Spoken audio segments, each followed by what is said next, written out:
Hello, my football friends. This is Darin Hayes of PigskinDispatch.com. Welcome once again to the Pig Pen, your portal to positive football history. And welcome to another edition of Tuesdays. And we get to talk to our favorite friend, Timothy P. Brown of FootballArchaeology.com. Tim, welcome back to the Pig Pen. Hey, Darren. Great to chat with you. Looking forward to talking a little bit about a first timer. First timer. Yeah, this is a really interesting story.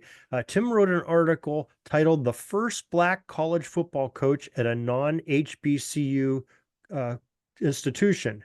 I don't know if you ended with institution or not. I sort of cut my words off on my notes, but I think people get the gist on there. So, Tim, why don't you tell us who this is and a little bit about him? Yeah, so you know, one of the things I really enjoy is finding earlier examples of something than what kind of had been the standard, the presumed standard.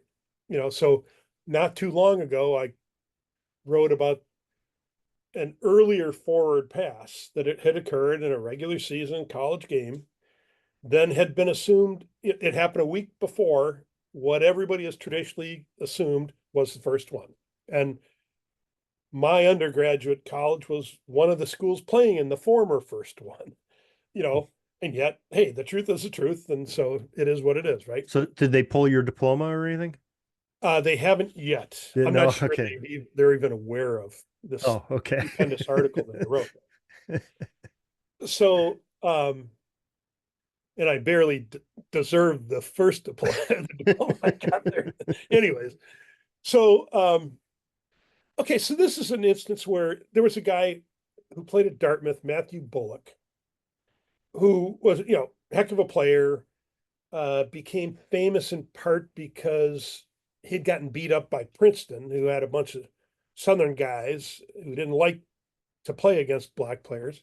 This is like early, first few years of the 1900s.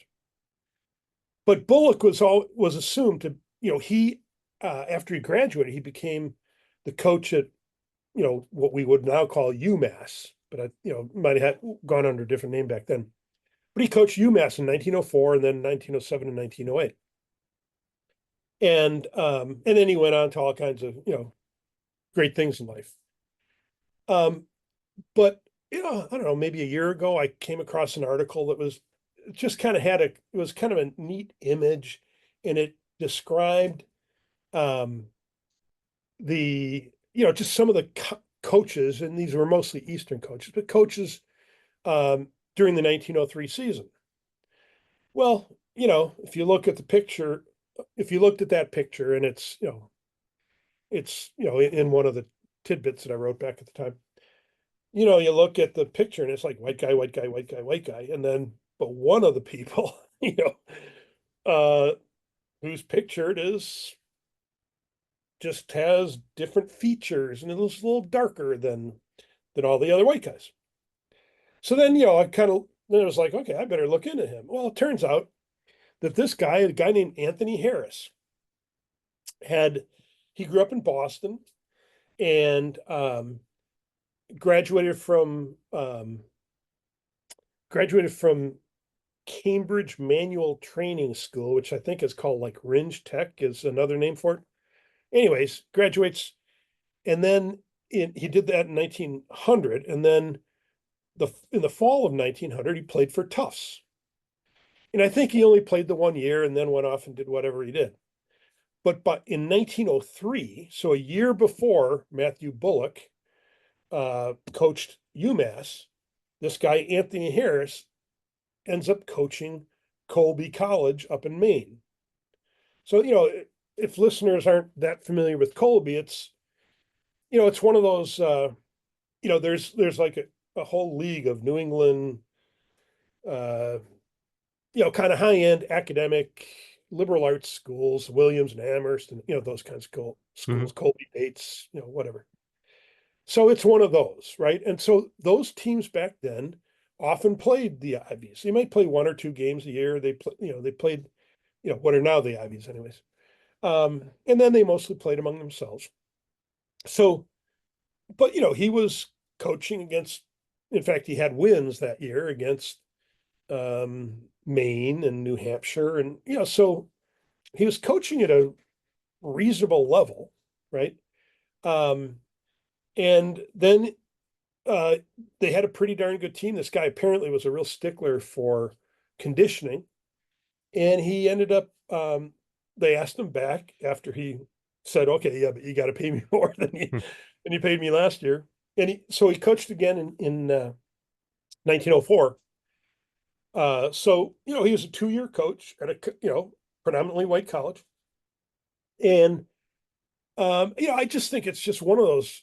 It's kind of just a cool story, that here's this guy who, just the nature of the times. Um, it wasn't easy to be a black guy leading, you know, a bunch of white kids at some, hoity-toity school. And yet, I mean, it certainly appears like that, that they accepted him. He was embraced. They brought him back for a second year because he did a fine job, and da da da. And then, kind of from a football standpoint, after he coached those 2 seasons, he kind of wasn't really heard from again, as far as I can tell. Um, I think he just ended up kind of getting a job and entered the workforce, and maybe he did some things in the community, Probably but making it's some real still, money instead of coaching. yeah, yeah, yeah, yeah. But it's just one of those things where it's just like trying to, if you come across something, it turns out that the information says he did this before the guy that everybody generally accepts as the first. Well, then let's give this guy the credit.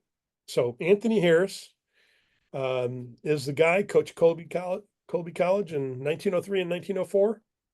And so, it's kind of like let's give him a hand. Yeah, absolutely.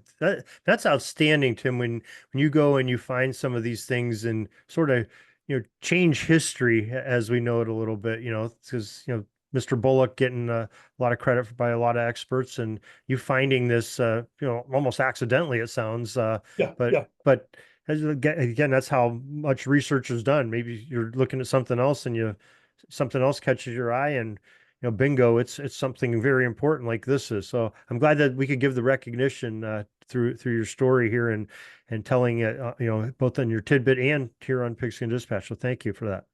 yeah, yeah. Well, and it's one of those things where, you know, I certainly wasn't looking for this guy, Mm. Um, I've done, I have a whole series of articles about a 1925 West Point cavalry detachment team, so it's basically Buffalo soldiers at West Point, enlisted men. And so I've done a lot of research on those guys. And so I just know how difficult it is to do research on, Black or African American players, because you're pretty much going to find the information unless these West Point guys, played a lot of, local town teams, so they were covered reasonably well. But otherwise, it's all in the black press. The black teams just weren't covered by the mainstream newspapers much. They certainly were at times, and actually sometimes surprisingly, some of the southern uh, newspapers covered them pretty well. Um, but just so much lower coverage. So the historical record just isn't there, you know. And then kind of on top of that, I think a lot of the black newspapers, we just don't have copies of those newspapers for chunks of years. Whereas like the New York Times or the Boston Globe or something like that, well, yeah, okay, we've got that, so it's been digitized, and so everybody's got access to it. But the the niche press, which is what it was at the time, they're just it's not there as often. We've got certain newspapers, certain coverage, Philadelphia, Pittsburgh, some of those towns, there's pretty good coverage, but other places, not Yeah. much. Yeah, I just did a story. It was the anniversary on September 25th of Charles Follis being the first known black professional football player for the Shelby Blues. And I was trying to do some research on it. Same thing, Shelby has a few things on it, and there were some hints and inklings that he had played for Shelby prior to that. I mean, I think it was 1904 was the year he first started playing. That's when he was recognized, September 25th, 1904. But he played 1902, 1903, but they never said if he was paid or, it was just sort of, oh yeah, and Charles Follis played too, but very famous player, but you can't get anything on him. Fritz Yeah. Pollard's another one who played a few years after these guys that we're talking about. He's hard to get information on, and he was pretty famous. Yeah. Yeah. Yeah. I mean, yeah. I mean, it's the conditions of the time. And so, Yeah, it's a real shame, but I'm glad that folks like you and other historians are grabbing some information that we do have and preserving it for future generations, and to recognize these guys that were part of football history. So that's awesome. yeah. Yeah, Yeah. It's a cool story. So hopefully, over time he gets, an opportunity to be recognized as well. And, this is one of these where I always hope that somebody who's one of his descendants, stumbles, they're doing genealogical research and stumbles across a story like this. And it's just like, hey, this guy, I'm right. descended from this guy, Yeah, that would and be it's, really cool when he has some family, that are still around, and some descendants, and hey, look what great grandpa did. yeah, yeah, That'd be exactly. pretty cool. It'd be a real treasure for a family, I'm sure.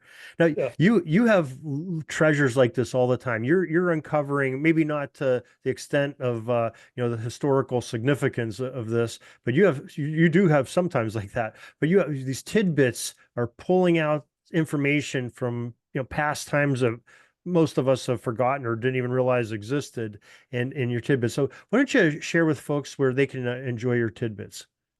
sure. The best thing is just go to my site, footballarchaeology.com, subscribe, and then you'll get an email. Every time I release a story, you'll get an email that with the story in it. Um, Alternatively, you can follow me on Substack, which is where my platform is. I also tweet, and I also whatever Threads is called, whatever I do on Threads. But I post every story on Twitter and on Threads. So, um, you know, but the way the algorithms work, you probably won't see them that way. So, if you want to see it, subscribe. All right, excellent. Tim Brown, we thank you again for joining us today, and digging in that history and pulling out these facts that we can enjoy for future generations. Very good, sir.